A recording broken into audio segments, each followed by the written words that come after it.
Here's how you can be more productive. We'll start by defining productivity. What does productivity mean to you? If I were to ask you to complete the following sentence, how would you complete it? I am productive when? I'll tell you my definition, but if you want, you can pause the video right now and think about it for yourself for a minute. My definition is as follows. I am productive when I am making consistent progress towards my goals. This is different than how other people define productivity. Often productivity comes in the form of things you would see if you searched for productivity on Google Images. You would see people sitting at desks, writing reports, or perhaps having meetings. No, for me, productivity, and I call this big picture productivity, in the most true meaning of the word, is the extent to which you are consistently making progress towards your goals. So the natural next question is, what are your goals? Maybe you've made a list of goals recently. Maybe you make them periodically, or maybe it's been a little while since you thought about your goals. Maybe you are not sure what your goals are. So let's start there. What do you want in life? Those are your goals. Some people make goal setting really difficult, and they want you to come up with so-called SMART goals or smarter goals or quantifiable goals. Forget about all of that. I just want you to ask yourself, what is it that you really want in life? Those are your goals. This can be a little bit of a tricky question to answer, so I'm going to give you a little list to jog your memory, and I have the list here to jog my memory as well. Try and divide your life into a bunch of different areas. And for each area of your life, ask yourself, what are the things that I really want? Let me tell you the list that you can get started with. One area of your life is your career, work, business, or studies. Whatever is the thing that you do that is most traditionally thought of as work. What are the things that you really want in that part of your life? Another one to look at is character development. If you were to think of your life as a video game or a novel, or if you think of yourself as a character in a play, how would you want your character to develop? What would you want to get better at? And what changes would you like to see? Fun and adventure. What excites you? What adventures do you want to go on? And really, what offers you fun? What are the things that you want to achieve in that part of your life? Habits and daily routine. What would you like to improve there? Home and family. This is obvious. What would you like to change about your home or family situation? Intimate relationships. Intimate relationships with other people are some of the most meaningful things that we can have in life, perhaps the most meaningful things in life. So what are your goals there? Learning and skill building. What do you want to learn? What do you want to get better at? What do you want to become competent at? Mental health and emotions. Do you need to have a little tune-up to feel better day to day? Money and finances. Often making more money itself is not going to give you what you want, but you may have money goals and financial goals that give you a lot of peace of mind or that offer you more freedom. Overall lifestyle goals. How would you want to change your overall lifestyle? How do you want to live? Physical health. Are there physical health goals? Do you want to get really buff? Do you want to lose weight? Do you want to change something about the way that you appear? Purpose and meaning goals. Do you want to figure out what the purpose is of your life? What change you'd like to make in the world? Would you like to figure out what makes for a meaningful life? What is it that you really want there? And finally, social life. How would you like your social life to change? This is a nice starter list. I want you to go through it, and for each of those parts of your life, ask yourself, what is it that I want? Don't think of the traditional goals like I said before. Don't try and put numbers on things. Just ask, what do you want? And I'm going to tell you right now, you want what you want. That sounds obvious, but let me tell you why that matters. So often we come up with these fake goals. For example, I have friends who are doctors and they're progressing in their career as a doctor, and all of a sudden they're like, I guess the next step, the next thing that I should do is become a specialist. But we use the word should there. They're not actually excited about being a specialist. They do not actually want to study a certain specialty in the field of medicine. This does not excite them. They just feel that that's something they should do because that's the next logical step in their path.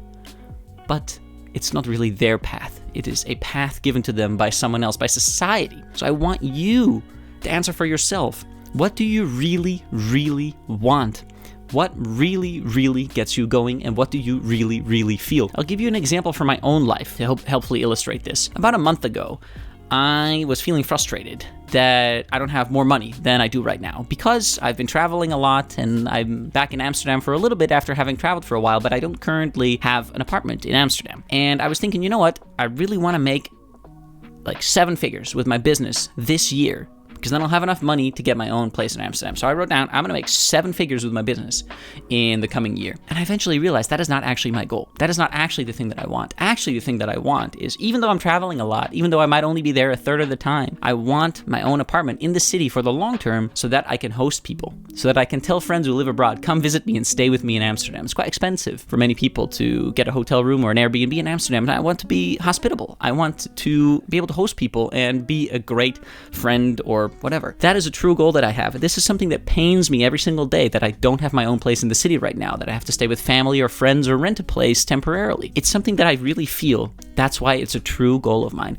So what are the things that you really feel? Not the things that you think you should want because it makes sense in your career, or, oh, I want to scale up my business. Do you? Do you want to scale up your business? Does that actually make you feel anything, or is that just something that you think you should do? I also want you to give yourself permission to want exactly what you want. That's what I was saying earlier. You want what you want. It's okay to want what you want. If you recently got into the hobby of photography, and the thing that most excites you right now is learning more about photography, taking courses, buying fancy gear, going out there, taking photos of architecture or people or animals or landscapes or whatever you want to photograph, hey, that is one of your main goals right now.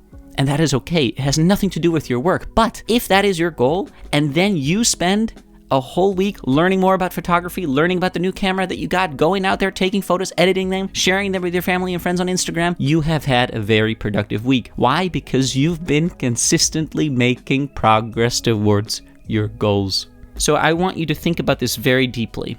Don't just stop at the first answer that you get. Ask yourself, for each of these different areas of your life, what is it that I really want? Why do I want this? Why is this so important to me? And if it's not important to you, scrap it. Write down the goals that you truly have. Write down the things that you really want. They may not look like traditional goals that other people have told you, that goals should look like. They may look different. That's okay. Another way to think about this, what are the things that excite you? That's really important. What do you actually get excited by? Not just what keeps you going or what allows you to maintain your current lifestyle, but what truly, truly excites you. Write those things down. Sometimes I'll find that people don't actually know what their goals are. They're not that clear, or they have a vague sense of what their goals are. They're like, I'd like to do something more meaningful with my life. There you go. That's your goal. Your goal right now is to figure out what would make your life meaningful. Figure out what makes my life more meaningful is a fantastic goal. It's absolutely amazing. It's much better than writing down things that you don't actually care about. Like, I want to get a promotion at my job. Sure, getting a promotion at your job might be nice, but if that doesn't excite you, maybe what you need to do is figure out the purpose or the meaning of your life. The nice thing about being honest with yourself, and that's the key here, you've got to be extremely honest with yourself. The nice thing about that is once you're honest with yourself, the action steps reveal themselves. So perhaps you are here because you've watched other videos on my channel where I talk really tactically about how to use certain apps to be more organized, to get more done, and all those kinds of things. And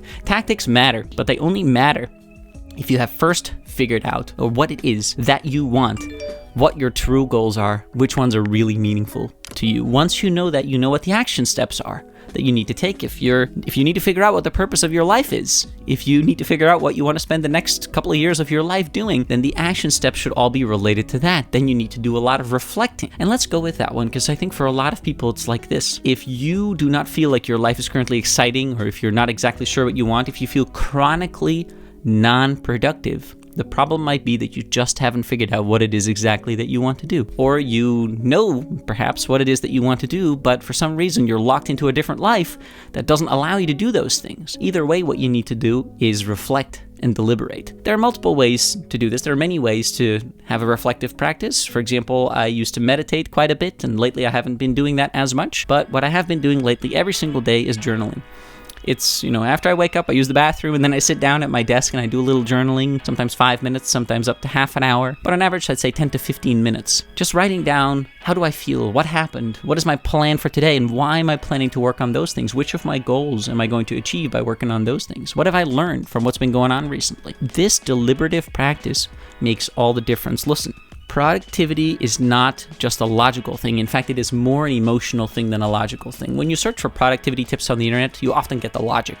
Use this app, use that technique, here's how you schedule your week, time block, time box, do this, do that, make this list, organize it like that. And again, those tactical things are really important, but only if you know what it is that you're actually trying to achieve. And if you don't know what it is that you're trying to achieve, or if you know, but for some reason you're not letting yourself go there, you need to do some reflection. So take up that habit of journaling every single day and really introspect. How do you feel? Which positive feelings do you get? And when you're doing which activities? Which negative feelings are you experiencing? And when do you experience them? When you're doing which other activities? Which negative feelings are blocking you from going from working on stuff that you don't care about to working on stuff that you do care about? Do the deliberation. It doesn't have to look like journaling for you. It could be meditating. It could be going on walks. It could be having long conversations with friends who know you well. It could be all kinds of things.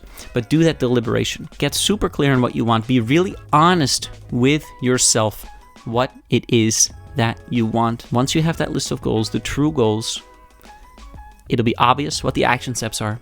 It'll be obvious what it is that you need to do. You can spend your time doing more of those things and fewer of the things that you've been doing, and that is how you become more productive in the truest big picture sense of the word. That's when you can start moving on to the phase of doing all the tactical stuff. Now, if this resonates with you, if you need a little help figuring out what it is that you want to do and figuring out how to prioritize between your various goals, your competing goals, or how to figure out what the action steps are. Maybe you have the goals, now you're like, now I need the tactical help. I also have a video course called Big Picture Productivity, which helps you through this process in a guided way. I hope you found this helpful. Let me know what you thought. I know it's a little bit of a different video than usual, but it's extremely important that you figure out for yourself when you're productive and that you don't berate yourself for doing the things that you really want to do because it doesn't look like traditional productivity. Have a great day. See you in the next video. Ciao.